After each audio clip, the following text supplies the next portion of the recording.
السلام علیکم ورحمۃ اللہ تعالی وبرکاتہ۔ الحمد للہ وکفا وسلام علی حبیبہ المصطفیٰ، اما بعد فاعوذ باللہ من الشیطان الرجیم، بسم اللہ الرحمن الرحیم۔ وقل جاء الحق وزهق الباطل ان الباطل کان زہوقا، صدق اللہ مولانا العظیم۔ ایک بار درود پاک کا نذرانہ پیش کر لیں۔ اللہم صلی وسلم علی سیدنا محمد معدن الجود والکرم وآلہ واصحابہ الکرام وابنہ الکریم وبارک وسلم صلاۃ دائمۃ سرمدا ابدا۔ عزیزان گرامی وقار، چند روز قبل میری ایک تقریر میں نے نشر کیا تھا ہندوستان کے امن و امان کو اور یہاں کی فضا کو خراب کرنے والے ایک پاکھنڈی گیدڑ سوامی نرسنگھانند کے خلاف، جس نے اسلام اور میرے آقا صلی اللہ تعالیٰ علیہ وسلم کی ذات اور قرآن کو نشانہ بنا کر بہت گندے الفاظ استعمال کیے، جس کو مسلمان تو کیا ایک سیکولر قسم کا ہندو بھی برداشت نہیں کرے گا۔ میں جہاں تک سمجھ سکتا ہوں، اس پاکھنڈی کو میں نے یہ چیلنج دیا تھا کہ اگر تجھے تیری باتوں پر اتنا یقین ہے، وشواس ہے، جو کچھ تو بول رہا ہے قرآن اور رسول پاک صلی اللہ علیہ وسلم کی ذات پر، تو آ جا ایک میدان میں ہم سب کے سامنے آگ لگا کر کے اندر داخل ہوتے ہیں، میں بھی داخل ہوں گا، تو بھی داخل ہو جا، اور انشاءاللہ العزیز دنیا دیکھے گی کہ تیرا پاکھنڈ کہاں ہوگا اور ہمارا حق کہاں ہوگا انشاءاللہ العزیز۔ لیکن میرے عزیزو، مسلسل 5 دنوں سے میری یہ للکار چلتی رہی۔ ہم نے آج سے تقریباً 5 دن پہلے اس پاکھنڈی پر جو سپرے مارا تھا، تو ایک کیڑا باہر نکل آیا ہے، چھوٹا سا ایک کیڑا باہر نکل آیا، باقی اس گیدڑ کی طرف سے اب تک کوئی جواب نہیں آیا، اب تک کوئی جواب نہیں آیا۔ میں پھر آج بھی یہ تقریر اس چھوٹے کیڑے کے جواب کے لیے نہیں، اس پاکھنڈی کو دوبارہ چیلنج کرنے کے لیے بنا رہا ہوں، دوبارہ چیلنج کر رہا ہوں۔ ہندوستان کے امن و امان کو خراب کرنے کی کوشش نہ کرو۔ میں نے اس سے قبل والی تقریر میں بھی کہا کہ ہم لڑنا بھیڑنا نہیں چاہتے، جنگ و جدال قتل و قتال نہیں چاہتے، امن و امان سے رہنے کی تلقین اسلام نے بھی ہمیں دی ہے۔ لیکن تم جو زہر پھیلا رہے ہو، اے میرے عزیزو، جس نے اپنے آپ کو مہنت کہا، سادھو کہا، سنت کہا، اس کی حیثیت پاکھنڈ سے زیادہ نہیں ہے۔ وہ خود بلاتکاری ہے، وہ خود گنڈا ہے، وہ خود دلال ہے، اور رسول کریم صلی اللہ تعالیٰ علیہ وسلم کے لیے وہ یہ الفاظ استعمال کرتا ہے۔ کیا اس مہنت اور سادھو سے میں کہتا ہوں، تمہارا دین اس بات کی اجازت دیتا ہے کہ دنیا کی کسی بھی دین کے مقدس شخصیت کے لیے ایسے الفاظ استعمال کرو گے؟ میں نے آج تک ہندوؤں کے کسی دیوی دیوتاؤں کے لیے کبھی ایسے شبد استعمال نہیں کیا، اور نہ ہی ہم کرنا چاہتے۔ میرا دین اس بات کی اجازت نہیں دیتا۔ میں نے پچھلی تقریر میں بھی یا اس سے قبل بھی جو اسلام کے خلاف آئے، میں صرف اسی کو نشانہ بناؤں گا۔ اور یہ بات بھی یاد رکھ لیں، آج میں 2 میسج نشر کروں گا۔ پہلا میسج ہندوؤں کے لیے، دوسرا میسج مسلمانوں کے لیے۔ ہندوؤں سے میں یہ گزارش کروں گا، میرا جو چیلنج ہے، میری جو تقریر ہے، وہ ہندوستان کے سارے دیش واسی ہندوؤں کے لیے نہیں ہے۔ جو امن و امان سے رہنا چاہتے ہیں، الحمدللہ ہم بھی امن و امان سے رہیں گے۔ میرا چیلنج صرف اس پاکھنڈ کے لیے ہے جو یہاں کے بھائی چارے کے لیے خطرہ بنا ہوا ہے اور دین کو بار بار نشانہ بنا رہا ہے۔ اس سے میں کہتا ہوں، اگر تجھے کسی مسلمان سے تکلیف ہے تو ڈائریکٹ مسلمان کو جو کوسنا ہے کوس لے، مجھے جو بولنا ہے بول لے، لیکن میرے رسول پاک کی شان میں ایک جملہ بھی استعمال نہ کر، قرآن کے متعلق نہ کہہ۔ میں سارے ہندوؤں سے یہی کہنا چاہوں گا کہ میرا سارے پنڈتوں سے، سارے سنتوں سے، سارے مہنتوں سے، سارے سادھوؤں سے یہ چیلنج نہیں۔ جو اسلام کو غلط ٹھہراتا ہے، جو قرآن پاک کو غلط ٹھہراتا ہے، جو رسول پاک کو غلط کہتا ہے، وہ میرے چیلنج کے سامنے آئے۔ پہلا تو میں نے اسی گیدڑ اور پاکھنڈی کو کہا تھا کہ وہ سامنے آئے، اور دوسرا میرا میسج مسلمانوں کے لیے ہے۔ اے میرے عزیزو، میں نے اس سے قبل بھی جو اپنی تقریر میں آواز دی ہے، اس لیے کہ میں تھک چکا ہوں ان کے سارے ڈیبیٹ سن کر کے، ان کے ساری باتیں سن کر کے، اس لیے آج ضروری ہو گیا تھا کہ میں مباہلے کا چیلنج دے دوں۔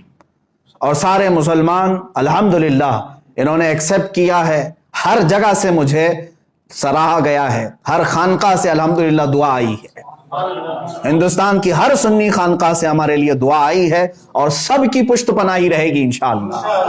اور میں سنی مسلمانوں سے گزارش کرنا چاہوں گا، یہ جو کیڑے مکوڑے بیچ میں آئیں گے ان سے آپ پریشان نہ ہونا، ان سے آپ پریشان نہ ہونا۔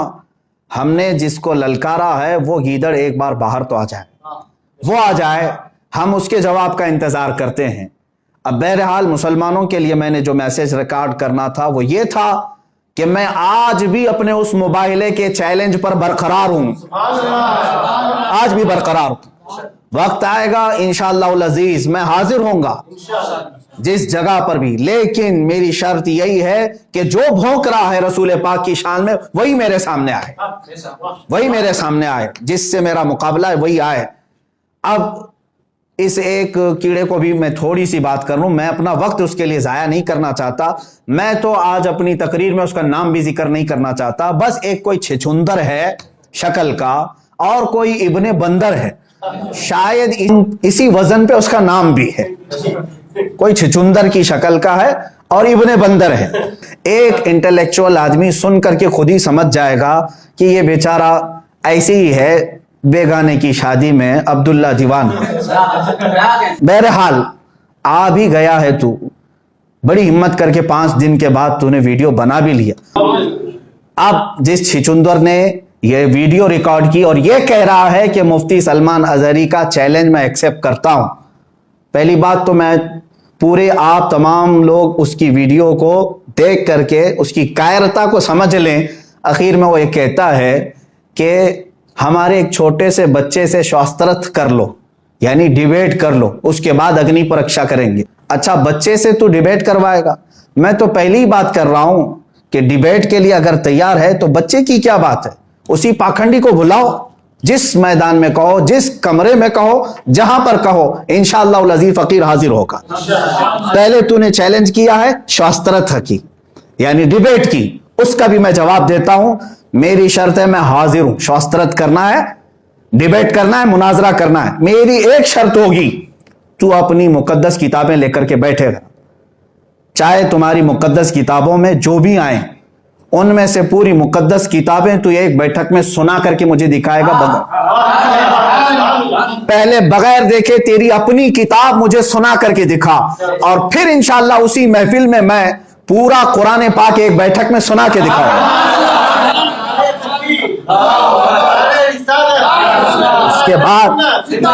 اس کے بعد تمہارا شاسترت کا یہ سلسلہ شروع ہوگا۔ میں اپنا قرآن بغیر دیکھے سورہ فاتحہ کے شروع سے لے کر والناس تک ایک مجلس میں سناؤں گا، اور تو جو شاسترت کے لیے آئے گا اپنی کتاب پہلے بغیر دیکھے سنا دے، اس کے بعد ہمارا ڈیبیٹ شروع ہوگا۔ یہ پہلا چیلنج تیرا، اور میں جانتا ہوں کہ یہ ایک ناجائز اس کی طرف سے آیا ہے، اس کی طرف سے یعنی اس پاکھنڈی نرسنگانند کی طرف سے کوئی جواب نہیں آیا ہے، ایک کیڑا آیا ہے بہرحال، اور وہ ڈیبیٹ کی بات کریں چھوٹے سے بچے سے۔ خیر میں نے چیلنج قبول کر لیا ہے، تاریخ دے دے اور میری یہ شرط قبول کر کے آ جا۔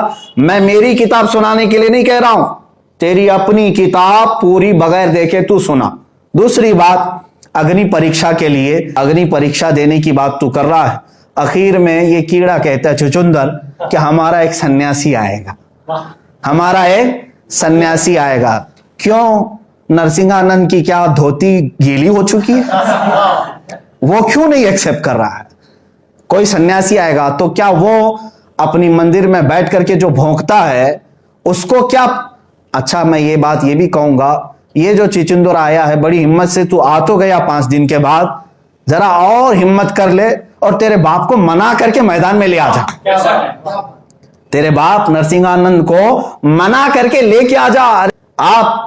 میں تمام سنی مسلمانوں سے کہوں گا اس کے پھیلائے ہوئے یہ تمام فریب کو ہرگز آپ دھوکے میں مت لینا۔ اچھا تیسری ایک بات، اس نے چیلنج ایکسیپٹ کرنے کے بارے میں بار بار یہ کہا ہے دلی پہنچیں گے، رام لیلا پہنچیں گے، رام نومی کے دن پہنچیں گے۔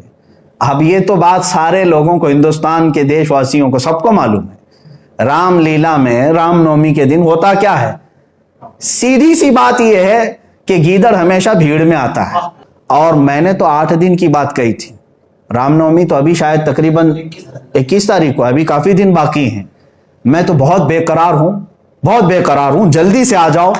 ابھی 21 اپریل تک مجھ سے انتظار برداشت نہیں ہوگا. 3 دن باقی ہیں. میں نے 5 دن قبل چیلنج کیا تھا 8 دن کے اندر، تو 8 دن ہونے میں ابھی 3 دن باقی ہے. 3 ہی دن کے اندر آ جا، یا تو پھر اسی کو ویڈیو میں آ کر کے کہنے کے لیے کہہ دے کہ میں ایکسپٹ کرتا ہوں، رام لیلا میدان میں آؤں گا 3 دن کے اندر. صرف 3 دن کے اندر وہ ایکسپٹ کرے. اور رہی بات، آگ بھی تمہاری ہوگی، سب آگ تمہاری ہوگی. جس کی تم پرسوں سے پوجا کرتے آئے وہی آگ لے کر کے آؤ. آگ بھی تمہاری ہوگی، حکومت سے پرمیشن اور سارے انتظامات بھی تمہارے ہوں گے.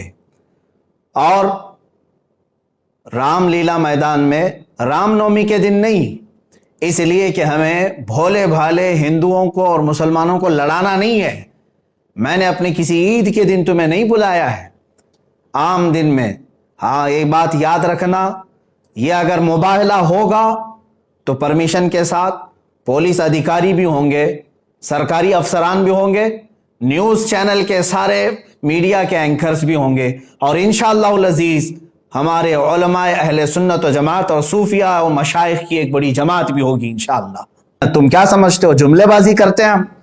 تم کیا سمجھتے ہو کہ ہم ایسے ہی الفاظ اڑاتے ہیں؟ یہ بات میں قرآن عظیم کی حقانیت کو بیان کرنے کے لیے کہہ رہا ہوں. اور مسلمانوں یاد رکھنا، اگر یہ مباہلہ ہو گیا، آگ میں چلا گیا، تو اے مسلمانوں اس میں میری کوئی فضیلت نہیں ہوگی. اگر اللہ رب العزت کو یہ واضح کرنا ہوا، آگ میں داخل بھی ہوا، تو یہ صرف اور صرف اسلام کی حقانیت ہوگی، قرآن کی حقانیت ہوگی اور رسول پاک کی ہوگی، میری اپنی فضیلت کے لیے نہیں ہوگی. یہ بات یاد رکھ لینا. میں اپنی ناموری کے لیے ہرگز چیلنج نہیں کر رہا ہوں. اور پھر سنیاسی آئے گا تو یہ بات پہلے ہی سے کہہ دے، اس طرح کہ اگر مجھے بھیجنا ہوتا آگ میں کودنے کے لیے، میاں ہمارے ہاں ہر محرم کی 10ویں کو آگ میں لوگ کھیل جاتے ہیں. اگرچہ الگ بات ہے کہ میں اس پر کچھ تبصرہ آج نہیں کروں گا، عام نوجوان آگ میں کھیل جاتے ہیں. اگر مجھے چیلنج کرنا ہوتا تو میں دلی 1 لاکھ لوگوں کو آگ میں کودنے کے لیے کہتا. میں ہرگز یہ کسی اور پر ڈالنا نہیں چاہتا. میں اگر یہ چیلنج کرتا تو میرے اپنے دین میں الحمدللہ آج بھی ہندوستان میں ایسے مقدس چہرے موجود ہیں جو آل رسول ہیں، سادات ہیں، اور ان کے چہروں میں اتنا دم ہے، الحمدللہ وہ ایک ان میں سے کوئی خانقاہ سے میدان میں آ جائے، وہیں حق و باطل کا انشاءاللہ العزیز فیصلہ ہو جائے. لیکن میں نے ان کا بھی نہیں ذکر کیا. میں نہ عام لوگوں کے لیے کہا، نہ اپنے بزرگوں کے متعلق کہا. الحمدللہ ہمارے یہاں مارہرہ مطہرہ بھی ہے، کچھوچا مقدسہ بھی ہے، بریلی شریف بھی ہے، بدایوں بھی ہے، جامعہ اشرفیہ بھی ہے. بہت سارے ایسے مقدس خانقاہیں ہیں، میں سب کے نام ابھی ذکر نہیں کر پاتا. جیسے محبوب الہی نظام الدین اولیاء، سرکار غریب نواز کی دربار، ہر جگہ سے الحمدللہ مقدس چہرے ہمارے پاس موجود ہیں. میں ان میں سے کسی کے اوپر یہ ذمہ داری نہیں ڈال رہا ہوں. صرف ایک ادنا خادم ہونے کی حیثیت سے میں نے چیلنج کیا تھا. اس گیدڑ کو پھر سے کہتا ہوں، دوبارہ میرے چیلنج کو سن. 8 دن کا ٹائم دیا تھا، اب ٹائم جو لمٹ تھی اس کو ہٹا دیتے ہیں. جا تیرے باپ نرسنگ آنند کو کہہ دے 8 دن کا نہیں، اب قیامت تک کا ٹائم دیتا ہوں. جب تیرے دل میں آ جائے آ جانا اور کہہ دینا، انشاءاللہ العزیز آگ میں ہم داخل ہوں گے. اس لیے کہ میں اپنے اسلامی عقیدے کے اعتبار سے اتنا ضرور جانتا ہوں، میرے پرکھوں کو اس چھچندر نے بہت جھنجھوڑا ہے، کہا ہے 3-4 پشتوں کے بعد جا کر کے دیکھ لینا کون ہے. الحمدللہ تو 3-4 پشتوں کی بات کرتا ہے، 70 پشتیں الحمدللہ میری اسلام میں ہے، اور الحمدللہ میں سیدی ابو بکر صدیق رضی اللہ تعالیٰ عنہ کی آل میں سے الحمدللہ. اور دوسری بات، آل کی بات الگ ہے، نسب پہ فخر نہیں کرتا، لیکن اتنی بات ضرور ہے، اللہ کے نبی نے فرمایا ہے کہ امت کے علماء نبیوں کے وارث ہوتے ہیں. باقی اور کوئی بات نہیں ہے، انبیاء کے وارث ہیں علماء، اور اللہ تبارک و تعالی ہماری مدد ضرور فرمائے. گھبرانے کی کوئی بات نہیں ہے. آخر میں پھر چیلنج کرتا ہوں، اس چھچندر سے کہو، وہ بار بار میری تقریر کو کٹ کر کے بتا رہا ہے، لڑنے کی بات کر رہے ہیں، مرنے کی بات کر رہے ہیں، بند کمرے میں میٹنگیں کر رہے ہیں. ارے میاں ہمارے پاس کچھ بھی نہیں، کون سا بند کمرہ ہے، ہم برسر اعلان کہتے ہیں. بہرحال لڑنے مرنے مارنے کترنے کاٹنے کی باتیں ختم ہیں. ہم نہیں چاہتے ان تمام چیزوں کو. تو ڈیبیٹ چاہتا ہے تو اس کی میری شرط ہے, اور اگنی پریکشا چاہتا ہے تو اس کی بھی میری شرط یہی ہے کہ اپنے باپ کو اس میدان میں بلا. تیرے متعلق تو میرا وہم و گمان بھی نہیں ہے, بلکہ اگر تو آنا چاہتا ہے تو اس وقت مجھے بتا دینا. اگنی پریکشا کے لیے تو آگ میں داخل ہوگا, میں اپنی صرف جوتی داخل کروں گا, بس اتنا کافی ہے. میں خود نہیں, میری جوتی داخل کروں گا انشاءاللہ العزیز. تیرے لیے اس سے بڑھ کر کے کوئی بھی حیثیت نہیں ہے. تیرے باپ کو بلا لے, اس چیلنج کو ایکسپٹ کرے. یہ آخری بات کہہ رہا ہوں کہ جواب دینے کے لیے اس طرح کے چھچندر بار بار آتے رہیں گے تو میں ان سب کے جواب کے لیے حاضر نہیں ہوں گا. سیدھی سی بات ہے, جس کے لیے چیلنج کیا گیا ہے وہ پاکھنڈی میدان میں آئے. اب اور ایک میسج آخر میں جاتے جاتے اپنے علماء اہل سنت و جماعت کے تمام نوجوانوں سے کہوں گا, اس گندے اور نکمے اور چھچندر کی ویڈیو کو اتنا زیادہ سیریس نہ لیں. آپ لوگ کیوں شیئر کر رہے ہیں ان تمام چیزوں کو؟ اور جو لوگ اس پر ٹپنی کر رہے ہیں یا سوال اٹھا رہے ہیں, میں ان سے کہتا ہوں, کیا تمہارا ایمان اتنا کمزور ہو گیا ہے؟ اللہ رب العزت کی ذات پر اور قرآن پر اور رسول پاک پر ایمان نہیں ہے؟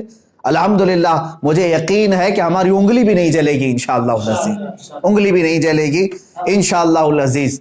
اور میں سب سے یہ گزارش کروں گا کہ آپ تمامی حضرات امن و امان برقرار رکھیں. جو ہوگا اللہ رب العزت کی طرف سے بہتر ہوگا, اس لیے کہ ہم اس دین کے چاہنے والے ہیں. اسلام کی فطرت میں قدرت نے وہ لچک دی ہے, جتنا ہی دباؤ گے اتنا ہی وہ ابھرے گا.